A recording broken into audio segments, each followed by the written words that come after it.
नमस्कार दोस्तों, स्वागत है आप सभी दोस्तों का बुलेन बियर में। मैं हूं आपका दोस्त किशोर चंद्रा। दोस्तों, आज के इस वीडियो में हम बात करेंगे India bulls housing finance India limited के बारे में। जैसा कि आप सभी जानते होंगे, बुरी खबरों के चलते पिछले 1.5-2 सालों में इंडिया बुल्स हाउसिंग फाइनेंस चर्चा का विषय बना रहा और इसके शेयर प्राइस में भी बुरी खबरों का असर देखने को मिला। 13 जनवरी 2018 को इंडिया बुल्स हाउसिंग फाइनेंस ने हाई बनाया था 1440 रुपए का, जो कि आज के डेट में लगभग 120-25 रुपए के आसपास में ट्रेड कर रहा है।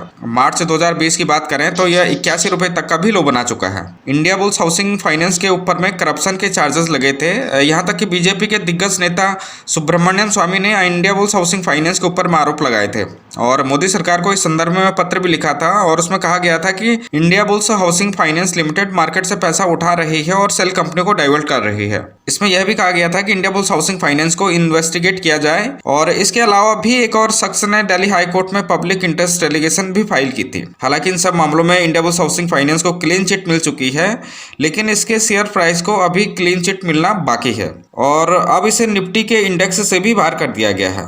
तो दोस्तों, ये तो कर रही खबरों की बातें। अब आगे बढ़ते हैं और इसके अब टेक्निकल और फंडामेंटल को समझने की कोशिश करते हैं। तो दोस्तों, इंडिया बुल्स हाउसिंग फाइनेंस को टेक्निकली एनालिसिस करें तो इस चार्ट में आप देख सकते हैं, जैसे कि एक मंथली चार्ट है, मतलब एक कैंडल एक महीने को इंडिकेट कर रही है। अगर इसके पैटर्न को समझने की कोशिश करें तो यह एक regular head and shoulder pattern बन रहा है और यह पैटर्न अगर कंफर्म होता है तो प्राइस नीचे की तरफ तेजी से जाने लगता है।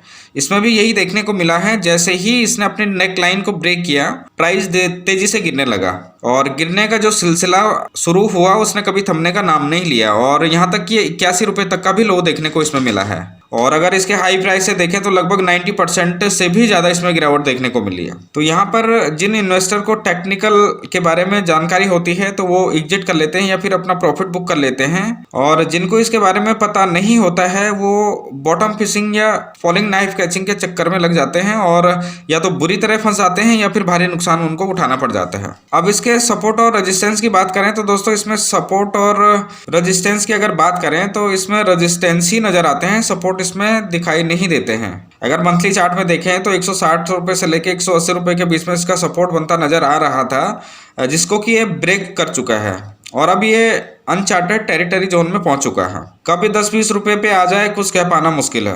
हालांकि अगर आप इंट्राडे चार्ट के हिसाब से देखें तो अगर हम इसके रेजिस्टेंस की बात करें तो 132-35 रुपए पे इसका रेजिस्टेंस जोन दिखता है और 80-85 रुपए इसका सपोर्ट जोन दिखता है।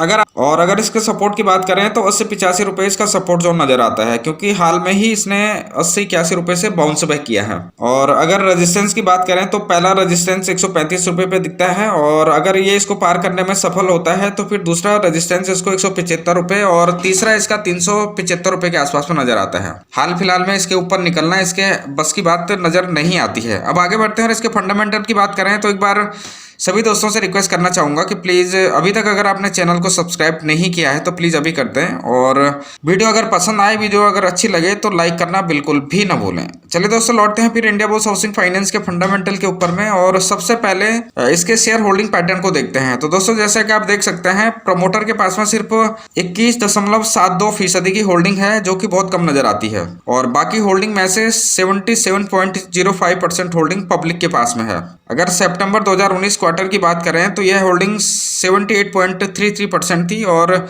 जून क्वार्टर 2019 में 78.36 थी। तो यहाँ भी आप गिरावट देख सकते हैं। और अब अदर की बात करें तो अदर्स के पास में केवल 1.23% की ही होल्डिंग है। अब पब्लिक होल्डिंग को जरा विस्तार से देखें तो जैसे कि आप चार्ट में देख सकते हैं, इंस्टीट्यूशनल इन्वेस्टर के पास में कुछ भी नहीं है। समय रहते ही इन्होंने सब बेच बाच के निकल चुके हैं और प्रॉफिट अपना बुक कर चुके हैं। म्यूचुअल फंड की बात करें तो इनके पास भी मात्र 0.33% की होल्डिंग बची है, ये भी बेचकर और प्रॉफिट बनाकर निकल गए हैं। अब बात करते हैं फॉरेन पोर्टफोलियो इन्वेस्टर की। तो दोस्तों, सबसे बड़ी भागीदारी इन्हीं की यहाँ पे नजर आती है और अगर दिसंबर क्वार्टर 2019 की बात करें तो इनके पास में 44.83% की होल्डिंग थी और इससे पहले क्वार्टर की अगर बात करें यानी सितंबर क्वार्टर 2019 की बात करें तो यह होल्डिंग लगभग 53% थी। तो फॉरेन पोर्टफोलियो इन्वेस्टर की भी होल्डिंग में भी इसमें लगातार गिरावट देखने को मिल रही है। और अगर मार्च क्वार्टर 2020 की बात करें तो हाल फिलहाल इसका डेटा भी अवेलेबल नहीं है, लेकिन इसमें भी होल्डिंग इनकी रिड्यूस हुई होगी, ये लगभग तय है।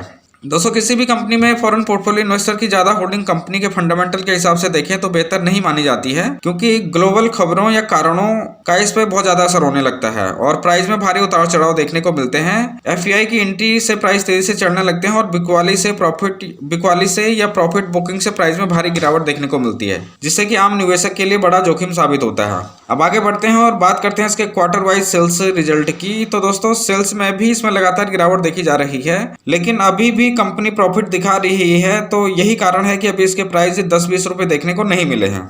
अगर इसके दिसंबर 2018 क्वार्टर की बात करें तो इंडियाबुल्स हाउसिंग फाइनेंस ने सेल्स दिखाई थी 4,472.43 करोड़ रुपए का। 2019 के मार्च क्वार्टर में सेल्स दिखाई थी 4,209.53 करोड़ का। जून 2019 क्वार्टर की बात करें तो सेल्स यहाँ पे दिखाई गई थी 3,884.99 करोड़ रुपए की। दिसंबर क्वार्टर 2019 में सेल्स दिखाई गई थी 3,369.16 करोड़ रुपए की। तो दोस्तों आप यहाँ भी देख सकते हैं कंपनी की परफॉर्मेंस लगातार क्वार्टर दर क्वार्टर गिरती जा रही है और मार्च क्वार्टर का डेटा अभी अवेलेबल नहीं है, इसमें और भी हालत खराब होने की पूरी संभावना है। और आगे बढ़ते हैं और अब इसके प्रॉफिट पे नजर डालते हैं। तो दोस्तों यहाँ भी लगातार गिरावट देखी जा रही है। 2019 मार्च क्वार्टर की बात करें तो 1,001.37 करोड़ रुपए का प्रॉफिट दिखाया गया था। जून 2019 के क्वार्टर में 790.03 करोड़ रुपए का प्रॉफिट दिखाया गया था।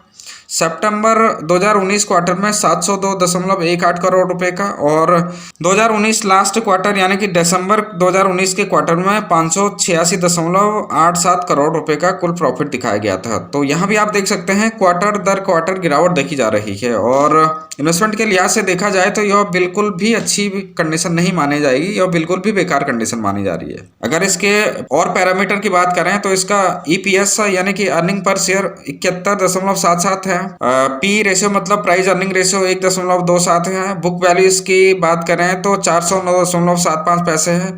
ये सारे पैरामीटर अच्छे नजर आते हैं, लेकिन टेक्निकली और फंडामेंटल वीकनेस के चलते इनका ज्यादा कोई खास महत्व नहीं रह जाता है। ये स्थिति एक तरीके से अनबैलेंस ही नजर आती है। तो दोस्तों ये तो रही इंडियाबुल्स हाउसिंग फाइनेंस के बारे में कुछ इन्फॉर्मेशन। अगर आपको इन्फॉर्मेशन अच्छी लगे तो प्लीज लाइक शेयर सब्सक्राइब करना बिल्कुल भी ना भूलें। वीडियो देखने के लिए आपका बहुत बहुत धन्यवाद। अगली वीडियो में फिर मिलता हूँ, तब तक के लिए नमस्कार, जय हिंद।